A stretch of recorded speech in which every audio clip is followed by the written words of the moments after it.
Alright guys, so today I want to help you get zero input delay or get the fastest reactions possible.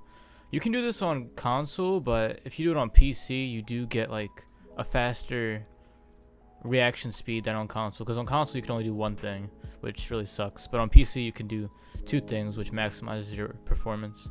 But when I started out playing, I didn't know anything about this. I just played a wireless controller, and I didn't know that for me to get better movement and better shots, I had to like do a certain amount of steps in order to make me faster.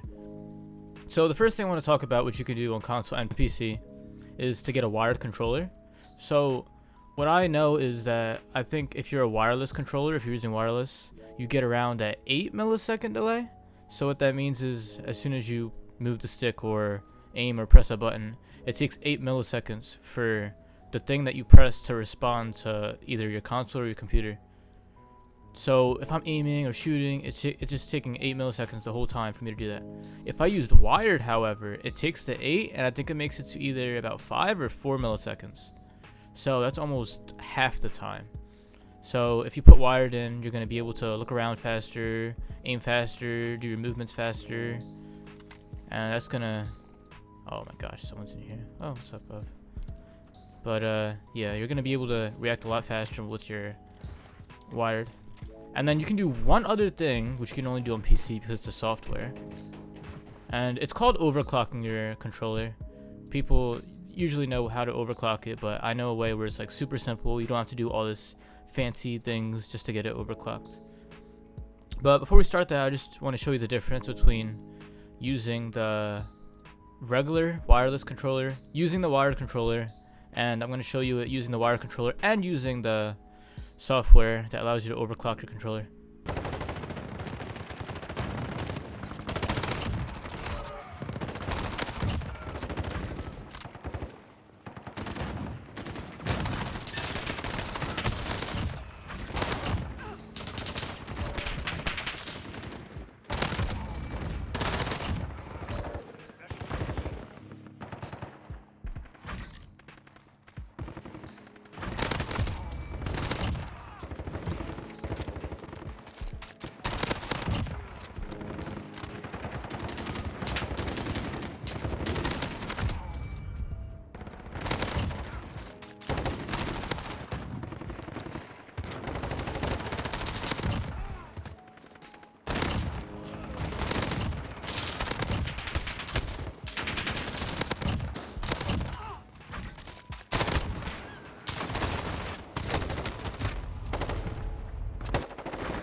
So before I tell you guys how to overclock your controller, I just want to show you the quick definition of what overclocking is. So here it says, in computing, overclocking is the practice of increasing the clock rate of a computer to exceed that certified by the manufacturer. Commonly, operating voltage is also increased to maintain a component's operational stability at accelerated speeds. Semiconductor devices operated at higher frequencies and voltages increase power consumption and heat.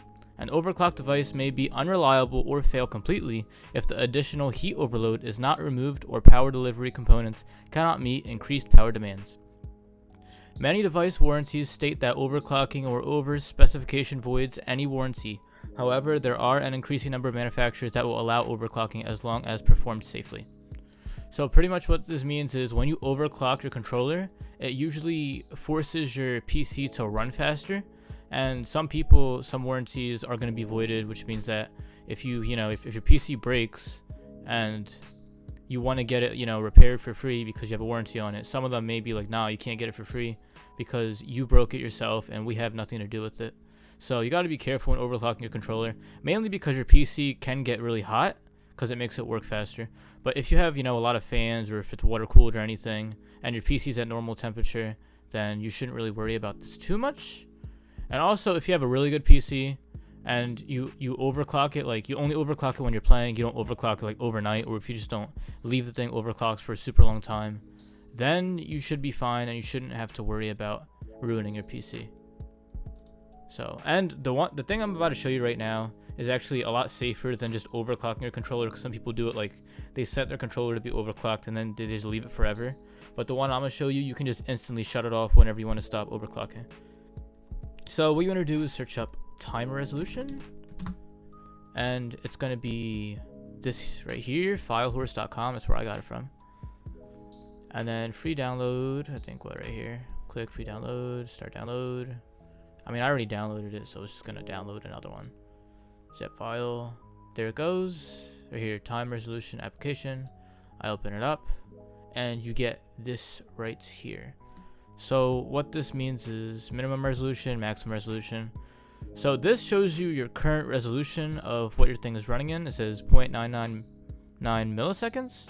That's the default. So if you put it at maximum, it cuts it in half and puts it to 0.499 milliseconds, which is what you want. If you put it right here, this gives you literally 0 input delay. And if you put a wired controller on top of that, you're literally going to have the fastest reactions possible. And let me close this. I also put a shortcut on my desktop right here, time resolution. So anytime I want to open it, I don't have to go back to the files. I can just open it right here, or I can search up time resolution, click it here, pops up. Also, if you shut this off, if you press the X button, it goes back to normal. It's like it never existed. Put it on, see, look, it goes back. So what you need to do is make sure it's on maximum, and then press the minimize button. And every single time that's on, that means that you're overclocking your computer. And then if you ever shut your game off, or you're editing or doing whatever, just make sure that you close it out. Only put it on when you're really playing. And maybe, yeah, if you're waiting in the lobby and stuff, and like you're not playing but you're about to play, you could leave it on, it's fine.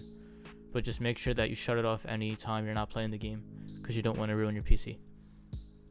But yeah, that's pretty much overclocking your computer / controller. You really can't do it on console, it sucks. The only thing you can really do on console is make sure your controller is wired to give it less input delay, and also make sure that your monitor is the highest hertz possible. So I have a 240 hertz monitor. I can probably show it up here, right, in my NVIDIA control panel.